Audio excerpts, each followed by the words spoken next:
So we have a TV that's got a mind of its own. It's auto-selecting the volume up and down, also auto-selecting the various menus from whatever screen it's got. So today I'm going to show you 5 ways to troubleshoot and fix this problem, and it should work for any make of any model of any TV. Coming up, roll the intro.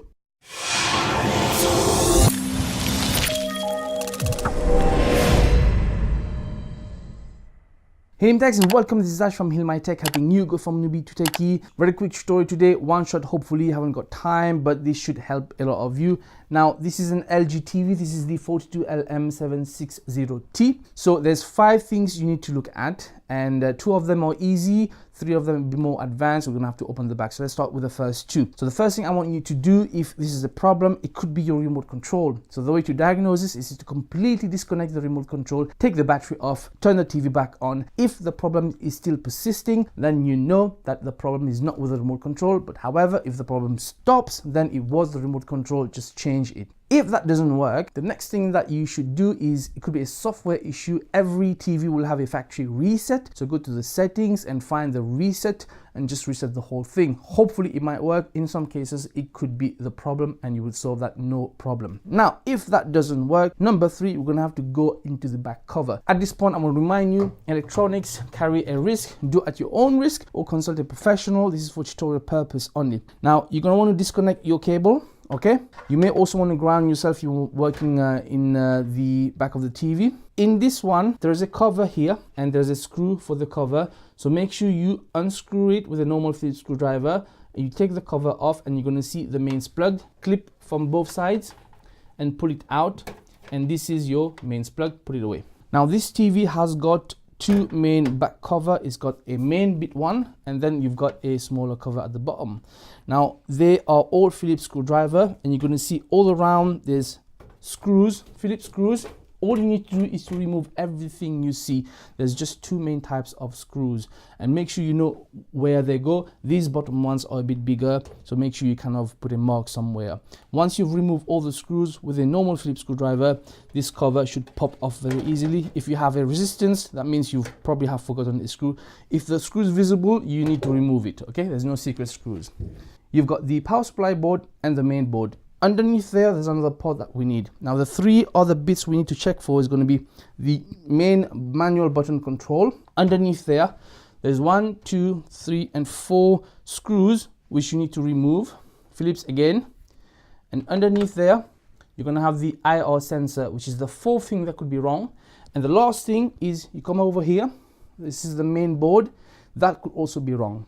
So I'm going to show you how to diagnose whether it's the actual button control. Now what you need to do, disconnect the cable which connects from this manual button control to the IR. You can disconnect from here or from here, it doesn't matter.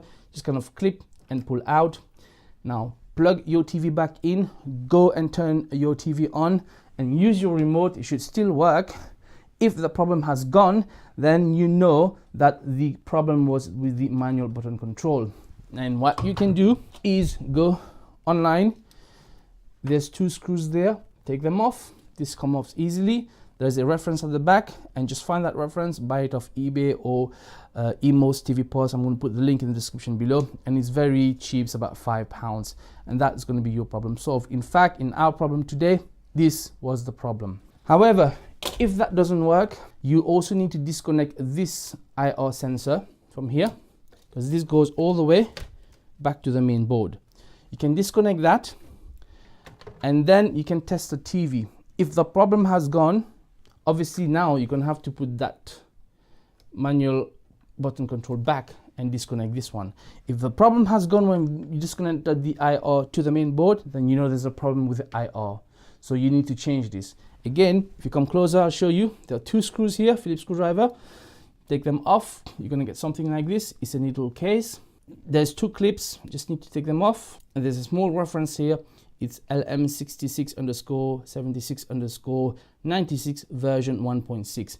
And just find that, order it. Again, this costs probably about £6, £7, £8, eBay or emos.tv. Okay, I'll put the link.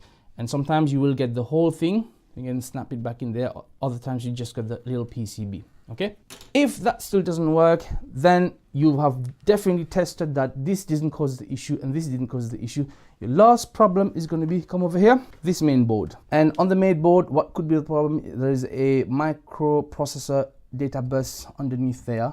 That could be the reason why it's causing all these issues, and you can't really repair this. You're gonna have to replace the main board.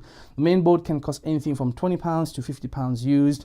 You need a reference which is up here, and I'm going to show you because I've got a main board. This is the reference here. It starts with EBT 615-65194. You have to look for the EBT number.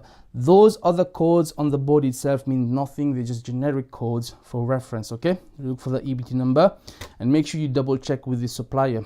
Now, this board is very easily taken off. There are 1, 2, 3, 4, 5 screws on this one. There could be one more here. Just take the screws off, and then literally you're going to disconnect all the cables. It's 1, 2, 3, 4, 5, 6, 7, 8. These ones you push down and take off, whereas these ones, there's a little tab, you pull up, then you grab the ends and you pull out and it comes out. Okay, literally just take them off, and it's a question of just replacing with your new board. And that is only after you have tested for each of the other 2 components at the back and also done the first 2 tests, and that should solve your problem. Now, the reason I know for sure it's the manual button, because we actually did a misdiagnosis. We got the main board, we got the IO sensor, nothing was working, and it was really simple. It was just that sometimes it happens, but at least we were able to confirm the problem was with the manual button control. And in that way, I've shown you a full tutorial how you can resolve this problem. Hopefully that should solve it. If you've got any questions, let me know in the comment section below, and consider subscribing if you're new. Use my Amazon affiliate links, like, comment and share this video. And also I will see you in the next one. This was Ash from HealMyTech, helping you go from newbie to techie. Until next time, peace out.